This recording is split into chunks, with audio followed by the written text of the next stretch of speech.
الشیطان الرجیم بسم اللہ الرحمن الرحیم الحمد للہ رب العالمین وصلی اللہ علی محمد وآلہ الطاہرین قال اللہ تبارک و تعالی فی کتابہ الکریم تبارک الذی نزل الفرقان علی عبدہ لیکون للعالمین نذیرا۔ قرآن مجید کے نزول کا یہ مہینہ جو اپنی آخری منزلوں میں ہے اور یہ عظیم مہینہ، یہ مبارک مہینہ اور اللہ کی بارگاہ میں حاضر ہونے کا اور مغفرت کا اور توبے کا مہینہ، اس مہینے میں ایک اہم صفت یہ ہے کہ انسان قرآن سے اپنے آپ کو وابستہ کرے، قرآن سے انس پیدا کرے۔ مبارکباد کے لائق ہیں وہ افراد جنہوں نے اس عظیم مہینے میں اپنی قرآن سے انسیت بڑھائی ہو، اور اللہ توفیق دے کہ انس جو ہے وہ اور قوی اور شدید اس حد تک کہ وہ قرآن کے مقاصد تک انسان کو پہنچانے میں کامیاب ہو سکے۔ اور بہرحال قرآن کا ایک اہم مقصد جو بیان ہو رہا تھا اس مہینے میں وہ تھا فرقان، یعنی قرآن کی ایک صفت کہ جو قرآن کا ایک بڑا مقصد ہے بشریت کے لیے، وہ یہ کہ انسانوں کے لیے حق و باطل بالکل واضح اور روشن طور پر طے ہو، تاکہ حق کا راستہ انتخاب کرنا اور باطل کے مقابل میں کھڑا ہونا انسان کے لیے آسان ہو، اور اس کے برعکس نہیں ہو کہ کبھی باطل کے ساتھ لگا ہوا ہے، باطل کی مدد کر رہا ہے اور حق کو تنہا چھوڑے ہوئے ہے۔ کل کا جو دن آنے والا ہے وہ دن جو ہے وہ امام خمینی رحمۃ اللہ علیہ نے اسے روز قدس کے نام سے اعلان کیا، قدس ڈے، قدس کا دن۔ البتہ قدس کا دن علامت کے طور پر ایک دن قرار دیا گیا کہ مسلمان اور امت مسلمہ تقریباً ایک مہینے تک، یعنی آخری جمعہ یعنی اس کے پہلے کے کم سے کم 3 جمعے، 3 ہفتے سے زیادہ، چوتھے ہفتے، چونکہ چوتھا جمعہ تقریباً چوتھا ہفتہ ہوگا ماہ رمضان کا، کہ اتنے دن گزارنے کے بعد، ماہ رمضان کی عبادتیں کرنے کے بعد، تقوی حاصل کرنے کے بعد، شب قدر کو درک کر لینے کے بعد، کیونکہ قدس ہمیشہ بہرحال شب قدر کے بعد ہی آئے گا، وہ جو شبیں گزر چکی ہیں آخری ہفتے میں، اتنے سارے درجات طے کر لینے کے بعد اور قرآن پڑھ لینے کے بعد، قرآن کا انس پیدا کر لینے کے بعد، انسان میں بہرحال اتنی روح میں پاکیزگی آ جانا چاہیے، اور روح میں یہ پاکیزگی انسان کے آ جاتی ہے کہ انسان پھر آ کر ظالموں کے مقابل میں آواز بلند کر سکے اور مظلوموں کی حمایت کر سکے، چونکہ اس کے لیے بھی پاکیزگی شرط ہے۔ جو خود ظالم ہوں، جن کی ذہنیت ظالمانہ ہو، جن کی فکر ظالمانہ ہو، جن کی زندگی ظالمانہ ہو، ان کے لیے مشکل ہے کہ وہ آ کر ظالموں کے مقابلے میں کچھ آواز بلند کریں یا مظلوموں کی حمایت کریں، واقعی ان کے لیے مشکل ہے۔ یعنی کہنے کا کوئی فائدہ نہیں ہوگا، کہنے کا فائدہ یہاں ہو سکتا ہے کہ انسان اس ماہ رمضان میں اپنے آپ کو پاک کرے، اپنی روح کو پاک کرے۔ اگر روح میں وہ پاکیزگی آ گئی ہے تو پھر قرآن کے بہت سارے عظیم مطالب انسان کو درک ہو جاتے ہیں، انسان سمجھنا شروع کر دیتا ہے۔ جیسے کہ شروع کے دنوں میں عرض کیا گیا تھا، قرآن کہتا ہے کہ انسان قرآن کو چھو ہی نہیں سکتا، مس ہی نہیں کر سکتا انسان جب تک وہ پاکیزہ انسان نہ ہو۔ چھونے کا مطلب یہ نہیں قرآن کے کاغذ کو چھونا یا قرآن کے حروف کو چھونا، البتہ وہ ایک الگ مسئلہ ہے، شرعی مسئلہ کی وضو کر کے چھونا چاہیے، لیکن یہ جو قرآن سورہ واقعہ کی آیت ہے وہ یہ کہتی ہے کہ لا یمسہ الا المطہرون، مطہرون کے سوا قرآن کو مس نہیں کر سکتے۔ یعنی جب تک کہ انسان روح کے طور پر، قلبی طور پر، انسان کا عقل، شعور، ذہن، ایمان، عقائد جب تک پاک نہیں ہوں آلودہ چیزوں سے، باطل چیزوں سے، تب تک انسان قرآن کے مطالب کو نہیں درک کر سکتا، اسے نہیں چھو سکتا، اصل انسان کی پہنچ ہی نہیں ہو سکتی۔ ممکن ہے قرآن بہت پڑھ لے لیکن وہ مطالب نہیں پہنچ سکتے، اور قرآن کے مطالب انسان کو معلوم ہو گئے ہیں یعنی وہ پاک ہوا ہے انسان۔ اصل اپنے پاک ہونے کی اور تقویٰ کی علامت یہ ہے کہ دیکھیں انسان قرآن کو درک کر پا رہا ہے کہ نہیں درک کر رہا ہے، قرآن اس کے اوپر اثر کر رہا ہے یا اثر نہیں کر رہا ہے۔ اگر اثر کر رہا ہے قرآن کی نورانیت اثر کر رہی ہے تو یہ سمجھے کہ واقعاً جو ہے اس نے ماہ رمضان کو بھی در کر لیا، شب قدر کو بھی در کر لیا، فلسفہ روزہ بھی اسے مل گیا جو تقویٰ ہے، اور فلسفہ عبادت بھی اسے حاصل ہو گیا۔ اور جب قرآن کو در کرنا شروع کرتا ہے تو قرآن کے اہم ترین مطالب میں یہ ہے کہ وہ حق و باطل کے درمیان میں فرق کرے۔ حق و باطل کے درمیان میں جب فرق ہوگا تو خود بخود ایک بحث سامنے آ جائے گی، ظالموں کی اور مظلوموں کی بحث، جو پورے قرآن میں اور تمام انبیاء کی زندگی میں ایک اہم ترین مسئلہ تھا۔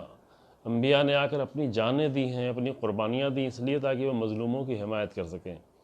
اور ظالموں کے مقابلے میں آواز بلند کر سکیں۔ کوئی بھی نبی ایسا نہیں تھا کہ وہ آ کر کہتا کہ ہم تو اپنے کام سے کام ہمیں ہیں، ہمیں چند لوگوں کو آ کر عبادت سکھائیں گے، اخلاقی باتیں سکھائیں گے، چند دین کی باتیں سکھائیں گے اور ہمارا کام یہ ہو جائے گا۔ یہ بعض مولوی کے تصور یہ ہو سکتا ہے، لیکن نبی کا یہ تصور نہیں ہو سکتا، یہ ممکن ہی نہیں ہے۔ اور تمام انبیاء کی تاریخ اٹھا کے انسان پڑھ لے، جتنے انبیاء کی تاریخ قرآن نے بیان کی، قرآن خود کہتا ہے کچھ لوگوں کو ہم نے بیان کیا، کچھ لوگوں کو نہیں بیان کیا، لیکن جتنا بیان کیا ہے وہ نمونہ ہے، وہ بھی ایک دو نبی کو نہیں، متعدد انبیاء کا قرآن نے ذکر کیا ہے اور عظیم انبیاء کا ذکر کیا ہے۔ اور بہت سارے انبیاء ایسے تھے جن کے ماتحت دیگر انبیاء رہا کرتے تھے، مثلا جیسے اولو العزم انبیاء کے ماتحت دیگر انبیاء بھی رہتے تھے، جیسے جناب ابراہیم کے ماتحت جناب لوط تھے، یا حضرت موسیٰ کے زمانے میں حضرت شعیب تھے، اور بھی دیگر انبیاء اس طرح ہوا کرتے۔ یہ تو وہ تو جو مذکورہ انبیاء ہیں، بہت سارے انبیاء جن کا ذکر نہیں ہوا ہے، لیکن سارے انبیاء کی روش وہی تھی جو اولو العزم انبیاء کی روش تھی۔ اولو العزم انبیاء کی روش اور دیگر اہم جو بزرگ رسول ہیں ان کی روش جو ہے وہ قرآن نے جگہ جگہ بیان کی ہے۔ کل آپ کے سامنے جناب موسیٰ کے زمانے کا واقعہ سنا ہے، قرآن نے جناب موسیٰ کا واقعہ بہت زیادہ سوروں میں، پتہ نہیں شاید ایک مرتبہ دیکھا تھا، دقیقاً یاد نہیں، شاید 29 سوروں میں یا 30 یا اس سے زیادہ سوروں میں جناب موسیٰ کا ذکر کیا ہے کہ موسیٰ ایک ایسا نبی جو اپنے چین اور سکون کی زندگی چھوڑ کر اپنے گھر والوں بیوی بچوں کو لے کر فرعون کے دربار تک جاتا ہے۔ یہ داستانیں لوگ پڑھ کے ثواب کے طور پر پڑھ کے آگے بڑھ جاتے ہیں۔ ایک نبی جو بہت دور، مصر سے بہت دور، فرعون کی حکومت سے بہت دور، مدائن میں جناب شعیب کے پاس زندگی گزار رہا ہے، اس کے اپنے شادی ہو چکی ہے، ایک نبی کی بیٹی کے ساتھ اپنا گھرانہ ہو گیا ہے، ایک اچھی بھری تعداد میں جو ہے جانور ہیں، اور جانور ہی اس وقت زمانے میں سب سے بڑا سرمایہ، یعنی زمینوں سے بھی زیادہ بڑا سرمایہ جو انسانوں کے لیے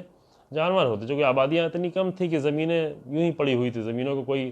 خریدار نہیں ہوتا، زمین اصلا بکتی نہیں تھی، زمینیں خریدی اور بیچی نہیں جاتی تھی اس زمانے میں، زمینیں بھری پڑی تھی، زمینوں کی کوئی کمی نہیں تھی۔ جو کچھ خریدنے اور بیچنے کے لائق چیز تھی اس میں سب سے اہم چیز تھی وہ جانور تھے۔ جانوروں کی بہت بڑی تعداد تھی جناب موسیٰ کے پاس، بہت بڑا سرمایہ تھا، اور وعدہ تھا جناب شعیب سے 8 سال کم سے کم، ورنہ 10 سال تک رہنا ہوگا، تو اتنی بڑی مدت جناب موسیٰ نے طے کی تھی۔ اب ایک انسان ایک اچھے گھرانے میں ایک نبی کے ساتھ، ایک بزرگ نبی کے ساتھ، اور ایک اچھی فیملی کے ساتھ، ایک اچھی پراپرٹی کے ساتھ 8 سال 10 سال زندگی گزارے، اور وہ پھر اس سے کہا جا رہا ہے، یعنی یہ کہ لازم ہے، کیونکہ جناب موسیٰ ہے ہی نہیں، اس لیے تو وعدہ تھا، اس لیے وہاں پہ رکے ہوئے ہیں کہ موسیٰ یہاں سے نکلو، کہاں جاؤ؟ یہ نہیں کہ اپنے آس پاس کچھ لوگوں کو اسلام کی باتیں بتاؤ، کچھ لوگوں کو دین کی باتیں بتاؤ، کچھ لوگوں کو عبادت سکھاؤ،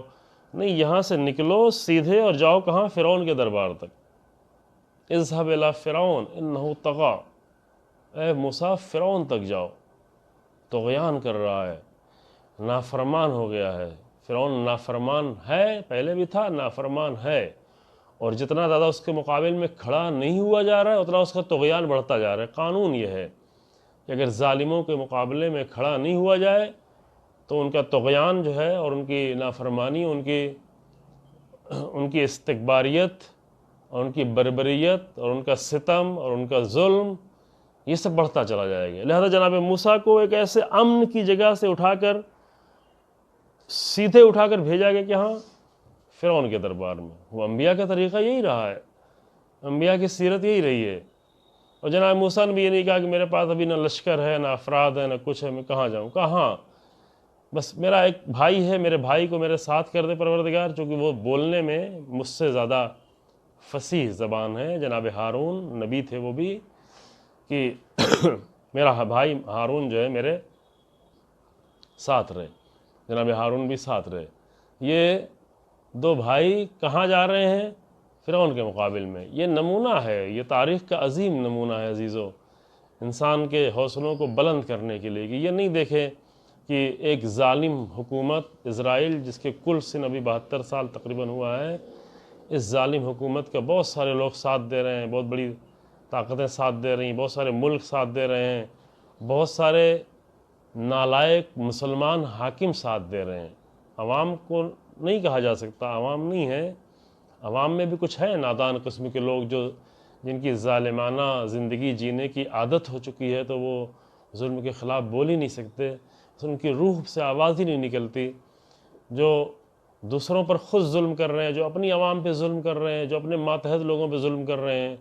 وہ کہاں سے مظلوموں کی حمایت کر پائیں گے؟ لہذا ان سے توقع بھی نہیں ہے۔ لیکن عام طور پر امت، چاہے امت مسلمہ ہو یا عام انسان، جن کے اندر وہ حق کی آواز اور عدالت کی آواز ہے، چونکہ پہلے آپ کے سامنے عرض کیا گیا کہ پوری بشریت میں، پوری انسانیت میں یہ بنیادی چیزیں جو انبیاء کی تعلیمات کا حصہ ہیں وہ ہیں، اس کا اثر پوری بشریت میں ہے، چاہے کوئی نبی کو جانتا ہو یا نہ جانتا ہو، انبیاء کی تعلیمات کا نام سنا ہو نہ سنا ہو، لیکن ان کے اثرات جو ہے وہ ختم نہیں ہوتے، ڈائریکٹلی یا انڈائریکٹلی وہ لوگوں تک وہ اثرات پہنچتے ہیں، اور لوگوں میں وہ عدالت طلبی، حق طلبی، انصاف طلبی، وہ انصاف طلبی کی آواز آپ دیکھتے ہیں کہ مثلا فلسطین کے لیے دنیا کے کونے کونے میں فلسطین کے مظلوموں کے لیے آواز اٹھتی ہے۔ اب یہ کہ اس سال مشکل کی وجہ سے ممکن ہے لوگ باہر نہیں نکل پا رہے ہیں بہت سارے ملکوں میں، بہرحال مجبوری ہے، اور رعایت بھی کرنا چاہیے کہ اس حد تک رعایت کی دوسروں کے لیے مشکل کا سبب نہ بنے اور دوسروں کی تکلیف کا باعث نہیں بنے۔ لیکن اس کا مطلب پہلے بھی ایک کلپ میں عرض کیا گیا، شاید مومنین تک پہنچی ہو، کہ باہر نہ نکلنے کا مطلب یہ نہیں کہ ہم آواز اپنی بند کر لیں، باہر نہ نکلنے کا مطلب یہ نہیں ہے کہ ہم ظالموں کے حامی بن کے بیٹھ جائیں یا مظلوموں کے بارے میں خاموش ہو کے بیٹھ جائیں۔ جو جس طریقے سے، اور ابھی بہت یہ اچھے قدم اٹھائے ہیں بچوں نے، جوانوں نے، نوجوانوں نے، ہر طرح سے، اور جس کا ایک بہت ہی اچھا میدان خود یہی میڈیا ہے، سوشل میڈیا ہے، کیونکہ یہ تھوڑا سا آزاد ہے اس لحاظ سے، بہت سارے خرافات بھی یہاں پہ بھرے ہوئے ہیں، بہت ساری باطل چیزیں بھری ہوئی ہیں، لیکن بہرحال یہ ایک میدان ہے کہ جہاں پر حق کی آواز، جس کے ذریعے سے حق کی آواز بھی پہنچائی جا سکتی ہے، اور حق کی آواز لوگ سن بھی رہے ہیں۔ انشاءاللہ اس سال کے روز قدس کے ذریعے سے، سوشل میڈیا کے ذریعے سے پوری دنیا میں حق کی آواز اور مظلوموں کی حمایت کی آواز اور ظلم کے مقابلے میں کھڑے ہونے کی آواز پوری دنیا میں گونجے گی، اور یہ دنیا محسوس کرے گی۔ لیکن بنیادی مسئلہ یہ ہے کہ عزیزو، اتنے سالوں سے گزر جانے کے بعد، اتنے سال گزر جانے کے بعد آ کر یہ اگر یہ جھاگ تھوڑا بہت دکھ رہی ہے کہ البتہ کم ہوتی جا رہی ہے، اس کی وجہ یہ کہ حق کی آواز کم اٹھائی گئی۔ یہ تو اللہ رحمتیں نازل فرمائے امام خمینی رحمۃ اللہ علیہ پر، کہ جنہوں نے آ کر یہ آواز بلند کی، اور اس آواز بلند کرنے کے اثرات ہر سال امام خمینی کی اس پاکیزہ روح کے جو آواز تھی مظلوموں کی حمایت میں، اور نہ صرف فلسطین کے مظلوم بلکہ دنیا کے ہر مظلوم کی حمایت میں، کیونکہ یہ اسلام کی آواز ہے، اسلام کی آواز پوری دنیا کے مظلوموں کی حامی ہے۔ اس کا کسی بھی مذہب سے، کسی بھی دین سے تعلق ہو، دین کا مسئلہ وہ بعد میں وہ ساتھ الگ حل کیا جائے، کیونکہ انسان عقل کے ذریعے سے، لاجک کے ذریعے سے، منطق کے ذریعے سے، شعور کے ذریعے سے آ کر دینی مسائل کو سمجھے، ایک دوسرے سے قریب ہو، اور اپنے خرافات میں اور اپنے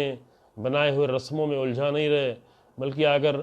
حقیقت کو اپنے دلوں میں جگہ دے اور حق کو قبول کرے، تعصب نہیں کرے، اتنا دین کے نام پر ایک دوسرے سے نفرت نہیں کرے، یہ ایک الگ بحث ہے۔ لیکن وہی جو لوگوں کے دلوں میں مظلوموں کی حمایت کی ایک فطری آواز موجود ہے، اس آواز کی بنیاد پر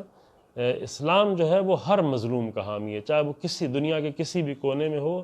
چاہے کسی بھی مذہب کو ہو، چاہے کسی بھی قوم کو ہو، اور رسول اللہ کی آواز 1400 سال پہلے سے یہ گونج رہی ہے،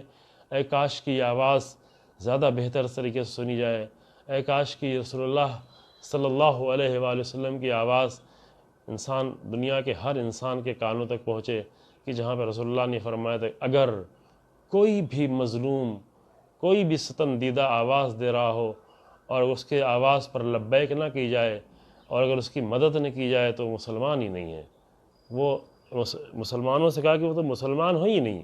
اپنے آپ کو مسلمان ہی کہنے کا حق نہیں ہے اگر انسان مظلوموں کی حمایت نہیں کرے۔ کیوں؟ اس لیے کہ اسلام کے معنی پہلے بتایا کہ اسلام کا اصلی معنی ہے الاسلام هو التسلیم۔ امیر المومنین علی بن ابی طالب علیہ السلام نے جو اسلام کی صفت بیان کی ہے، بہت خوبصورت صفت، اس کی بحث کبھی تفصیل سے کی جا چکی ہے، لیکن پہلا جملہ اس کا یہ الاسلام هو التسلیم۔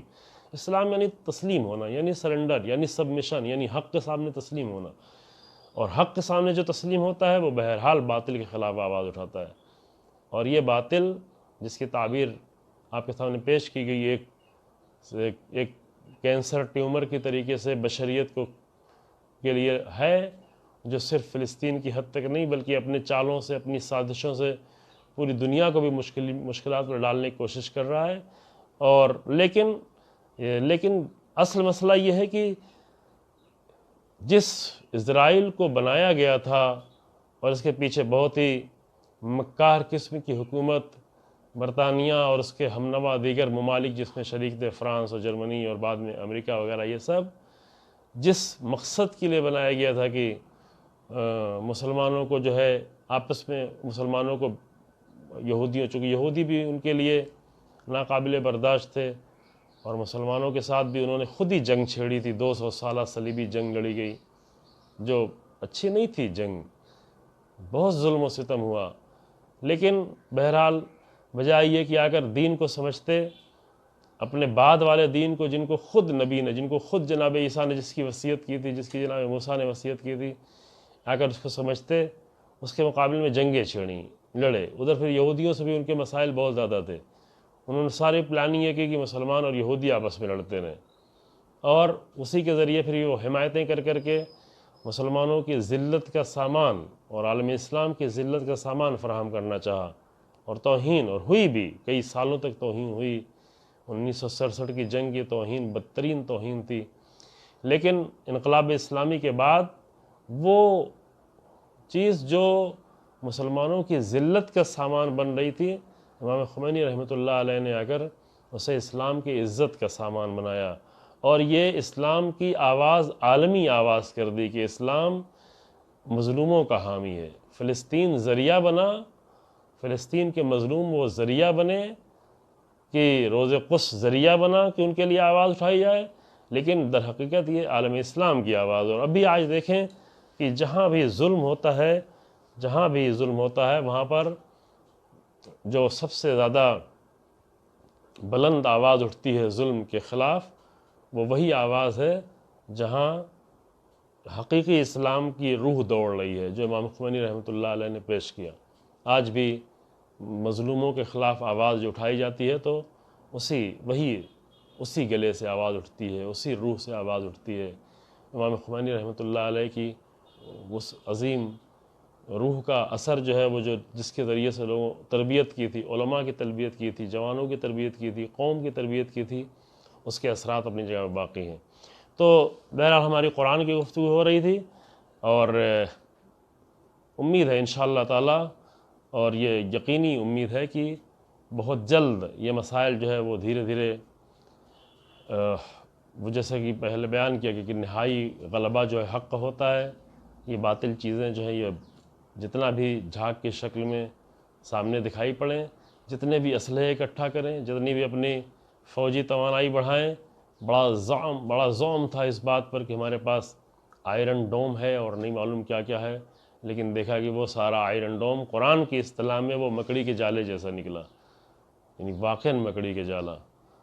اور اس نے بدترین شکست دی، اور یہ شکست جو ہے وہ کہیں اور بڑی شکست میں تبدیل ہوگی، اور بہرحال یہ ظلم و ستم کا سلسلہ جو ہے وہ رکے گا، لیکن اس کے لیے کچھ شرطیں ہیں مومنین کی بیداری، عالم اسلام کی بیداری، اور پوری دنیا کے عدل پسند اور انصاف پسند انسانوں کی کوششیں اور اس کے لیے آواز بلند کرنا. اور یہ الحمدللہ یہ سلسلہ جاری ہے،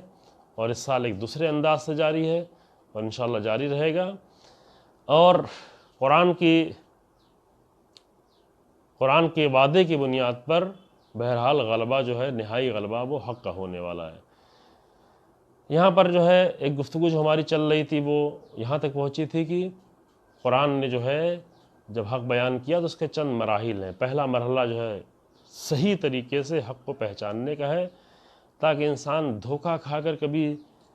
باطل کا ہمنوا نہ بن جائے، باطل کا ہم صدا نہ ہو جائے، باطل کا ہم زبان نہ ہو جائے، باطل کا ہم فکر نہ ہو جائے. یہ وہی فرقان نہ ہونے کی بنیاد پر ہے. اسی مسئلے پر، یہی فلسطین کے مسئلے پر ابھی آپ دیکھیں بعض اچھے گھرانے کے لوگ، مومن گھرانے کے لوگ، ممکن ہے کہ ان کے آباء و اجداد نے خدمات انجام دی ہوں اسلام کے حق میں، اور عالم گھرانے کے لوگ حتیٰ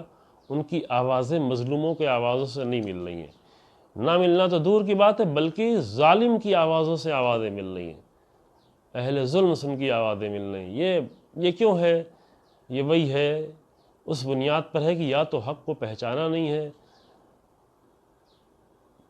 یا تو پہچانا ہے لیکن پہچاننے کے بعد تسلیم نہیں ہو پا رہے ہیں، تسلیم ہونے کی جرات نہیں کر پا رہے ہیں حق کے سامنے. یعنی اپنے مفادات، اپنی منفعتوں اور اپنے دیگر امور میں، اپنے بنائے ہوئے ذہنی ڈھکوسلوں میں اتنا الجھے ہوئے ہیں کہ جب ان کے سامنے حق روشن بھی ہو جا رہا ہے پھر بھی تسلیم نہیں ہو پا رہے ہیں. یعنی حق کے روشن ہونے کے لیے اب کیا اور دلیل چاہیے؟ اتنے بے گناہ انسانوں کو مارا گیا ان پورے 72 سالوں میں، اور 72 سال کی اگر پوری تاریخ انسان کو نہیں یاد ہے، نہیں پڑھ سکتا، نہیں معلوم ہے، تو کم سے کم یہ گزشتہ 16-17 سال کی تاریخ تو معلوم ہے کہ 2006 سے لے کر ابھی تک کتنے انسانوں کو، کتنے بچوں کو، کتنے اسکولوں پر بم گرایا گیا. وہ جگہیں جا کر دیکھنے کو نصیب ہوئی. لبنان میں وہ مدرسہ، وہ اسکول کی جہاں پر بچے، بے پناہ بچوں پر اس طرح بمباری کی گئی 2006 میں، یا وہ جگہ کی جہاں پر بہت بڑی تعداد میں لوگ، صرف عورتیں اور بچے اور بوڑھے لوگ اکٹھا ہوئے تھے، اس پر جو ہے بم سے جو حملے کیے گئے. یعنی اتنا سب کچھ ظلم دیکھنے کے بعد پھر اس کے اور سارے پہلو جو ہیں، جو فلسطین میں جو کچھ ہوا، جو کچھ غزہ میں ہوا، سال ہر سال تک جو ان کی دوائیں، کھانا پینا، ضرورت کی چیزیں جو ان کے اوپر سنکشن لگا رہا، بند کی جاتی رہیں، ان کے باغات کو تباہ کر دیا گیا، زیتون کے باغات کو اور دیگر باغات کو تباہ کیا گیا، اور اس سے بھی بڑھ کر ان کے جوانوں کو، بچوں کو، گھروں کو. یہ سب کچھ انسان دیکھ رہا ہے لیکن ابھی بھی اس کے لیے حق و باطل روشن نہیں ہو پا رہا ہے. تو یہ واقعاً یہ تعجب کا مقام ہے. اگر ایک بے خبر انسان ہو تو کہا جا سکتا ہے، ایک ایسے دین کا مالک ہو جس کے دین میں ظلم کے خلاف کچھ کہا نہ گیا ہو، خاموش لوگ ہو، ان کے لیے چلو پھر بھی سوچا جا سکتا ہے. لیکن اسلام سے اپنا ربط جوڑنے والے، اسلام اور اسلام کے اس پہلو سے ربط جوڑنے والے جو اہل بیت علیہ السلام نے پیش کیا، کہ جنہوں نے آ کر ظلم کے مقابلے میں مسلسل تاریخ رچی ہے اپنی قربانیاں دینے کی، وہ اپنے ان کو بھی جوڑ کے اتنی ساری حقیقتیں روشن ہونے کے بعد پھر بھی خاموش اگر نظر آ رہے ہوتے ہیں، پھر بھی اگر نہیں بول رہے ہوتے ہیں، تو اس کا مطلب یہ ہے کہ وہ مرحلہ طے نہیں ہوا. یعنی ان کے لیے وہ ظلم و انصاف کا مرحلہ ہی طے نہیں ہوا ہے، ان کے لیے حق و باطل کا مرحلہ ہی نہیں طے ہو پایا ہے. وہ حق و باطل کی پہچان ہی کے مرحلے میں اٹکے پڑے ہوئے ہیں، پہلے ہی مرحلے میں. یا اگر پہچانتے ہیں یہودیوں کی طریقے سے جو پہچانتے تھے اور نہیں مانتے تھے، تو ان کے لیے دوسرا مرحلہ پھر مشکل ہے کہ وہ تسلیم نہیں ہو پا رہے. یعنی اپنی منفعتیں اتنی زیادہ ان کی ہیں. اب ظاہر ہے کسی کو اربوں روپے کا جو ہے وہ سینٹر بنا کر دیا جائے لندن میں، اور اپنا فرقہ پھیلانے کے ان کے لیے سامان فراہم کیا جائے، شیعوں میں اختلاف ڈالنے کے لیے باقاعدہ ایک نیا فرقہ لا کر بنایا جائے، شیعہ علماء اور رہبروں کو برا بھلا کہا جائے، باقاعدہ یہ ویڈیوز سارے موجود ہیں. شیرازی نام کا یہ فرقہ جو پھیلایا جا رہا ہے باقاعدہ، سارے میرے خیال سے سب کے لیے یہ بھی روشن ہو چکا ہوگا. تو ظاہر جن کی منفعتیں اتنی زیادہ ہیں ان سے تو توقع نہیں کی جا سکتی ہیں. جو علی اعلان کہہ رہے ہیں کہ آؤ ہمارے ساتھ آؤ، ہم جو ہے اتنے یورو اور اتنا فلاں جو ہے پاؤنڈس انسان کو ملے گا، ان سے تو امیدیں نہیں کی جا سکتی، لیکن عوام کے لیے تو ساری چیزیں روشن ہوتی چلی جا رہی ہیں نا. یعنی اتنے سارے مظالم کو دیکھتے ہوئے اور اتنی بڑی تاریخ کو دیکھتے ہوئے، اور دوسری طرف سے اس ظلم کے مقابلے میں جو قربانیاں دی جا رہی ہیں ان قربانیوں کو دیکھتے ہوئے کہ کون لوگ قربانی دے رہے ہیں، کون لوگ سختیاں اٹھا رہے ہیں، کون لوگ ہیں جو پورے دنیا کے سینکشن اور پوری دنیا کی طرف سے مشکلات کا سامنا اٹھا رہے ہیں، لیکن اپنے موقف اور اپنے سٹینڈ سے پیچھے ہٹنے کو تیار نہیں. کیوں؟ اس لیے کہ قرآن اجازت نہیں دیتا. کیوں نہیں پیچھے ہٹ سکتے؟ اس لیے کہ رسول اللہ اجازت نہیں دیتے. کیوں نہیں پیچھے ہٹ سکتے؟ اس لیے کہ اہل بیت کا دین اس بات کی اجازت نہیں دیتا. امام حسین علیہ السلام کیوں بیعت نہیں کر رہے ہیں؟ اس لیے بیعت نہیں کر سکتے کیونکہ امام صلی اللہ علیہ وسلم خود ہی فرماتے کہ یا باللہ ورسولہ والمومنون ونفوس حمیہ. اللہ منع کرتا ہے، رسول اللہ منع کرتا ہے، اجازت نہیں ہے، اللہ کی طرف سے اجازت نہیں ہے کہ باطل کے سامنے بیعت کی جائے. باطل کا آ کر باطل کی کٹھ پتلی بن کر اگر قوموں کو دھوکہ دیا جائے، باطل کے سامنے سر جھکایا جائے، اس بات کی اجازت نہیں ہے. اگر یہ کام کرتا ہے تو اس روش سے انسان ہٹ جائے گا، اس واضح اور روشن راستے سے انسان ہٹ جائے گا جو قرآن نے آ کر جس کو بیان کیا ہوا ہے. آ کر انبیاء کی تاریخ پڑھے انسان، انبیاء کی تاریخ کو فقط قصے و کہانی کے طور پر یا انبیاء کی تاریخ کو جو قرآن میں بیان کیا گیا فقط ثواب کے طور پر نہیں پڑھے. اگر پڑھے کہ دیکھیں انبیاء نے کیا کیا ہوا ہے، تو ایسے لوگوں سے امید نہیں ہے. البتہ خدا کی بارگاہ میں ایسے لوگوں کے لیے بھی دعا ہے کہ جو اگر اپنی چھوٹی سے چند دنوں کی منفعت کے لیے، بہرحال ہر انسان کو مر جانا ہے، کون کتنے دن زندگی جینے والا ہے، ایسے باطل چیزوں سے زندگی گزارنا اور ایسی باطل عزت اور ایسے باطل میڈیا اور ایسے باطل چینلز اور ایسے باطل پیسوں کے بجائے انسان بھوکا رہے، بھوک کی زندگی گزارے، تو بہرحال یہ گزارنا ہے. تو ان کے لیے بھی دعا کی جا سکتی ہے اور دعا کرنا چاہیے. بہرحال اللہ جو ہے توفیق دے، اللہ جو ہے حق و باطل ان کے لیے روشن کرے، اور اگر ان کے لیے روشن ہے تو پھر حق کے سامنے تسلیم ہونے کی جرأت دے، حق کو قبول کرنے کی جرأت دے. یہ دوسرا مرحلہ جو آپ کے سامنے بیان کیا، جرأت کے لیے وہ نمونہ بھی آپ کے سامنے پیش کیا کہ جتنی سب سے زیادہ منفعتوں والے لوگ وہ آ کر تسلیم ہو گئے جناب موسیٰ کے سامنے، ساحرین تسلیم ہو گئے تھے. جب یہ تسلیم کا مرحلہ حل ہوتا ہے تو پھر اس کے بعد جو ہے دوسرا مرحلہ شروع ہوتا ہے، وہ ہے یہ نہیں کہ ایک مرتبہ انسان تسلیم ہو کے کہے کہ ہاں ہم تو حق کے سامنے تسلیم ہو چکے، ہم نے حق کو تو مان لیا، ہم تو حق کو صحیح مانتے ہیں، یا پھر اس کے بعد جا کر اپنی زندگی جینا شروع کر دے. نہیں، اس کے بعد دوسرا مرحلہ شروع ہوتا ہے کہ حق کے مطابق، حق کے سانچے میں اپنے آپ کو ڈھالے انسان، حق پرستی اس کی زندگی میں. دیکھیں ایک لفظ جو ہے جو اور بہت ساری جگہوں میں بولا جاتا ہے لیکن ہر جگہ باطل ہے، لیکن صرف یہ لفظ جو ہے وہ صرف دو جگہ صحیح ہے. کیا پرست کا لفظ بولا جاتا ہے نا، خاندان پرست، وطن پرست،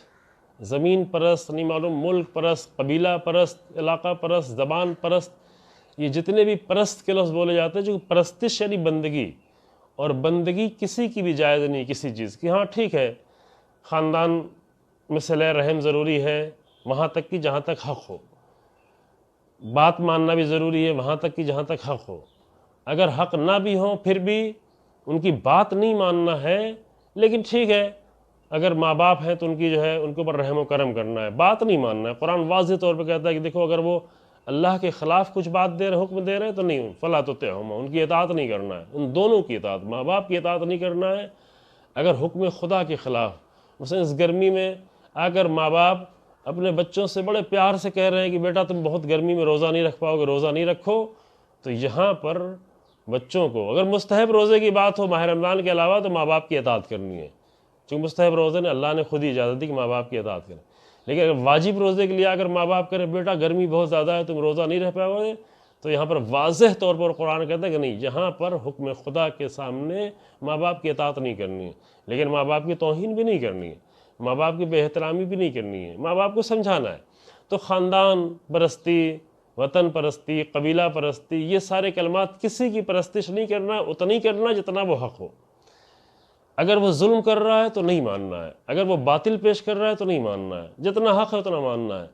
یہ پرستی کے کلمہ صرف دو جگہ اچھا لگتا ہے، صرف دو ہی جگہ کے لیے مناسب ہے، ایک ہے خدا پرستی، اللہ پرستی، اور ایک ہے حق پرستی،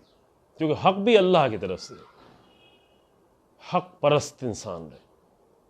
حتیٰ انبیاء نے یہ بھی نہیں کہا کہ تم میری پرستش کرو۔ اب دوسرے مذاہب میں جا کے دیکھیں، جو بھی انسان تھوڑا بہتر دکھنے لگتا ہے لوگ اس کی پرستش کرنا شروع کر دیتے ہیں، اس کو نہیں معلوم کیا کیا۔ ایک عام راجاؤں کو، عام انسانوں کو، عام خدمت کرنے والوں کو اگر بہت جلدی بھگوان مان لیتے ہیں، ہم اپنے ہندوستانی زبان میں کہہ رہے ہیں، ورنہ الگ الگ زبان میں کوئی خدا مان لیتا ہے، کوئی کچھ مان لیتا ہے، مان لیتے ہیں۔ تھوڑا اچھے بھلے انسان دیکھے، ٹھیک ہے، اچھے بھلے انسان ہونا اچھی چیز ہے، بادشاہوں کا، راجاؤں کا اگر ظلم نہیں کرتے، انصاف کرتے تو بہت اچھی بات ہے۔ عام انسان اچھا کام کرتے ہیں، اچھی بات ہے، لیکن اچھے کام کرنے کی بنیاد پر وہ قابل احترام ہے، لیکن پرستش کا لائق کوئی انسان نہیں ہے۔ انسان کی پرستش نہیں کر سکتا۔ یہ اسلام کا بہت ہی واضح اور روشن قانون ہے، بنیاد ہے اسلام کی یہیں پر توحید، یعنی رسول اللہ نے اپنی پرستش نہیں کرائی۔ حتیٰ بعض لوگ کبھی احترام سے جھکتے تھے تو ان کو بھی منع کرتے تھے، یہ کام نہیں کرو۔ مثلا جناب سلمان اگر پیروں پہ گرنے پکڑ لیے، کیا کر رہے؟ کہا کہ ہمارے قوم و قبیلے میں یہی کیا تھا ایران میں، کہ بزرگوں کے سامنے اس طرح پیروں پہ گر جاتے۔ کہا نہیں، یہ اجازت نہیں ہے۔ اللہ نے اپنے بندوں کو اس حد تک کسی بندے کے سامنے، چاہے وہ بندہ اتنا عظیم الشان بندہ ہو، اس بات کی اجازت نہیں ہے۔ اسلام ایک توازن کو برقرار رکھتا ہے، نہ حد سے زیادہ نہ حد سے کم۔ احترام بہت ہی زیادہ ہے، انسانوں کا احترام ہے، سب کا احترام ہے، احترام کے جتنے لوگ لائق ہیں ان سب کا احترام ہے، لیکن پرستش کس کے لیے ہے؟ پرستش جو ہے وہ اللہ کے لیے ہے۔ لیکن یہ پرستش کا لفظ اللہ کے علاوہ اگر کسی لفظ کے ساتھ مناسب ہے اور اسلام اس کی اجازت دیتا ہے تو وہ حق پرستی ہے، حق کی پرستش۔ یعنی حق کی پرستش یعنی کیا؟ یعنی حق کے مطابق اپنی زندگی کو ڈھالنا، حق کے سامنے تسلیم ہو جانا، حق کے سامنے اپنے وجود کو پورے تسلیم کر دینا۔ کیوں؟ اس لیے کہ حق ہے ہی اللہ کی طرف سے۔ یہ بھی نہیں ہے، اس کا مطلب یہ نہیں کہ بس دو چیزیں ہوں گی، ایک اللہ کی ذات، ایک حق، معاذ اللہ، نہیں، یہ خود بھی جو ہے اگر دو کہیں پہ آتا ہے تو دو جو ہے وہ توحید کے خلاف ہے، لہذا یہ دو چیزیں نہیں ہیں، یہ ایک ہی چیز ہے۔ کیوں حق پرستی جائز ہے؟ اس لیے کہ حق ہے ہی اللہ کی طرف سے، حق ہے ہی حق کی طرف سے، اور حق ذات جو ہے اللہ کی ذات ہے۔ لہذا یہ پرستش کے کلمات جتنے بھی استعمال کرتے ہیں کہیں بھی مناسب نہیں، یہ حق کے ساتھ ہے۔ تو حق پرستی کیا ہے؟ حق پرستی یہ نہیں کہ انسان کے سامنے حق روشن ہو گیا اور حق کو مان بھی لیا، حق کے سامنے کو تسلیم بھی کر لیا کہ ہاں یہ حق صحیح ہے، پھر اس کے بعد اپنی زندگی میں جا کے لگ گیا، اپنی سیکولر زندگی، اپنی لائق کی زندگی، اپنی لیبرل زندگی اس پہ انسان گزارنا شروع ہو گیا۔ نہیں، حق پرستی یعنی یہ کہ اپنی زندگی کو حق کے مطابق ڈھالنا شروع کرے انسان، اس کی زندگی سے حق ظاہر ہو، اس کے زبان سے، اس کے کلام سے، اس کے بیان سے، اس کے وجود سے، اس کے عمل سے، اس کے کردار سے حق ظاہر ہو۔ اس کے لیے پھر انسان کو کچھ چیزوں سے، کچھ باطل پسند زندگی اور باطل والی زندگی سے کچھ پرستش جو انسان کر رہا ہے، جیسے بھی ایک کلمہ ہے مغرب پرستی۔ مغرب پرستی یعنی کیا؟ ویسٹرن تہذیب کے دلدادہ لوگ، عاشق لوگ، پرستش کرنے والے لوگ۔ بعض لوگ پرستش کی حد تک ہیں، یعنی اس طرح دفاع کرتے ہیں کہ اتنا اللہ کا بھی دفاع نہیں کرتے، اتنا حق کا بھی دفاع نہ کرتے، اس باطل تہذیب کا اتنا دفاع کرتے ہیں اپنے پورے وجود سے، صرف زبان سے نہیں بلکہ اپنے پورے وجود سے، اور اس کو پیش کرنے کے لیے اگر مثلا ہمارے ماحول میں ظاہری طور پر بعض چیزوں کی گنجائش نہیں ہے، جو برہنگی اور لباس کی اوریانی، یہ ساری چیزیں جو ہیں وہ ہمارے مثلا بر صغیر کے کلچر میں اس کی گنجائش نہیں، ابھی تک بھی گنجائش نہیں ہے، اتنا جو ہے وہ غیرتیں ابھی تھوڑا بہت باقی ہیں، لیکن بعض لوگ اپنے پورے وجود سے، اپنے پورے عمل سے آ کر یہ چیزیں پیش کرتے ہیں۔ اگر ان کو عام بستیوں میں جگہ نہیں ملتی تو سمندروں کے کنارے یہ کہیں بھی جا کر اگر اس تہذیب کو اپنے پیش کرنے کی کوشش کرتے ہیں، تو اس باطل تہذیب سے اگر انسان نکلے گا تو اس کو ایک صحیح تہذیب نظر آئے گی۔ یہ ایک بہت ہی اہم مسئلہ ہے، ابھی ہم اس کو تفصیل سے نہیں بیان کر سکتے اور جگہوں پہ بیان کیا گیا ہے، لیکن یہاں پر صرف ایک نقطہ عرض کر کے شاید اس کو تھوڑا اشارہ کیا جائے، البتہ فرصتیں اب کم رہ گئی ہیں، کہ اس حق پرستی کی ایک علامت یہ ہے کہ جتنی بھی باطل تہذیبیں ہیں ان باطل کلچر اور باطل تہذیبوں سے اور باطل سویلائزیشن سے اپنے آپ کو نکالے اور حق تہذیب، الہی تہذیب، توحیدی تہذیب، الہی تہذیب یعنی الہی رنگ میں ڈھلنے کی تہذیب میں انسان اپنے آپ کو لے آئے۔ اور یہ بہت ہی یہاں سے نکلنا تھوڑا مشکل ہے، جس تہذیب میں انسان، کیونکہ یہ قانون ہے، جس چیز میں انسان آ کے رج بس گیا اسے نکلنا مشکل ہے، لیکن جب انسان نکل کر آتا ہے، ابھی دیکھیں بہت سارے، یہ بہت ہی اچھی بات ہے، امید کی بات ہے کہ بہت سارے جوانوں میں، بہت سارے لوگوں میں ابھی یہ روشنی ہے کہ وہ ان باطل تہذیبوں سے ان کی حقیقت کو سمجھ گئے ہیں، جس طرح علامہ اقبال سمجھے تھے کہ وہ جا کر چونکہ ان تہذیبوں کو قریب سے دیکھا تھا اور ان کے بطلان کو، ان کی بے غیرتی کو، ان کی ہوا و ہوس کو قریب سے دیکھا تھا، اور آ کے ان کو یہ کہنا پڑا کہ ہماری تہذیب کا مرکز جو ہے وہ اسلامی دنیا ہے، ہماری آنکھوں کا سرما جو ہے وہ مدینہ و نجف ہے، ہمیں وہ چیزیں مغرب کی تہذیب ہمیں چکا چوندھ نہیں کر پائی، اس نے ہماری آنکھوں کو خیرہ نہیں کیا، بلکہ سرما ہے میری آنکھ کا خاک مدینہ و نجف۔ خاک مدینہ و نجف سے مراد خاک نہیں مراد ہے، یعنی وہ پورے کلچر کو بتانا چاہ رہے ہیں کہ وہ کلچر جو وہاں پیش کیا جا رہا ہے ویسٹرن دنیا میں، غیر انسانی کلچر اور حیوانی کلچر جو پیش کیا جا رہا ہے، ظاہری طور پر ممکن ہے کچھ تہذیب اور اخلاق کی باتیں نظر آ رہی ہوں، لیکن وہی جب دوسرے ملکوں پہ حملہ کرتے ہیں تو بدترین اخلاق کا مظاہرہ پیش کرتے ہیں، اور وہاں حیوانی ہوا و ہوس میں اس طرح گرفتار ہیں کہ اس کے اثرات بھی سب نظر آ رہے ہیں ابھی پورے طریقے سے، اور جو اللہ کے قانون کے مطابق ہے، سنت الہی کے مطابق ہے کہ جو کچھ ہوگا اس کا اثر حتماً لازم آئے گا۔ اب وہی باطل اثرات جو وہاں پر نظر آ رہے ہیں وہ انسان اپنی تہذیبوں کو، ان کی اپنی تہذیبوں کو، پاکیزہ تہذیبوں کو چھوڑ کے بلانا چاہتا ہے۔ تو حق پرستی یعنی کیا؟ تسلیم ہونے کے بعد حق پرست ہونا یعنی کیا؟ حق پرست ہونا یعنی کہ انسان اپنی زندگی میں آ کر حق کو لے آئے، حق کے مطابق زندگی جیے، اور بہت ہی زیادہ یہ لذت بخش ہے، اور یہ اسی وقت ممکن ہے کہ جب ان بے غیرتیوں سے نکلے۔ ابھی بہت سارے لوگ کیوں فلسطین کی حمایت نہیں کر پا رہے ہیں، کیوں حق کے لیے آواز نہیں اٹھا پا رہے ہیں، کیوں ظالموں کے لیے آواز نہیں اٹھا پا رہے ہیں؟ اس کی ایک بڑی وجہ یہ ہے کہ جب انسان بے حیائی کے کلچر میں غرق ہو جاتا ہے تو اس کی غیرت ہی ختم ہو جاتی ہے، اسے توقع ہی نہیں رہ جاتی۔ جو اپنے شب و روز بے حیائی کے کلچر میں گزار رہا ہو، اس کے روح میں وہ تڑپ ہی نہیں رہ جاتی کہ وہ آ کر حق کے لیے آواز اٹھائے، وہ تو بس اپنی لذت و خواہشات میں پڑا ہوتا ہے، دن رات تنہائی، اکیلے لوگوں کے درمیان میں، ساتھ میں، ہر صورت میں اپنی خواہشات کی تکمیل کر رہا ہوتا ہے۔ اس کے لیے ممکن ہی نہیں ہے، بے غیرت لوگوں کے لیے ممکن نہیں کہ وہ حق کے لیے آواز اٹھائے، بے حیا لوگوں کے لیے یہ ممکن ہی نہیں ہے کہ وہ مظلوموں کے لیے، مظلوموں کی حمایت میں کھڑے ہوں اور ظالموں کے خلاف آواز اٹھائیں، کیونکہ ان کی غیرت ہی ختم ہو جاتی ہے، ان کو احساس ہی نہیں رہ جاتا، شعور ہی ختم ہو جاتا ہے۔ اس مغربی گندے کلچر کی ایک علامت یہ ہے کہ انسان کے اندر سے وہ شعور ہی ختم کر دیتی ہے، انسان فقط اپنی لذت اور اپنی خواہشات کے پیچھے بھاگ رہا ہوتا ہے اور کچھ نہیں رہ جاتا۔ لہذا اس لحاظ سے بھی پہچانا جا سکتا ہے انسانوں کو کہ اس نے آ کر اتنا انسان کو، اصل اسلام کی بنیادی ارکان میں سے حیا ہے، لا دین لمن لا حیا لہ، اس انسان کے پاس دین ہی نہیں جس انسان کے پاس حیا اور غیرت اور شرم نہیں ہے۔ البتہ حیا کے بہت وسیع مفہوم ہے،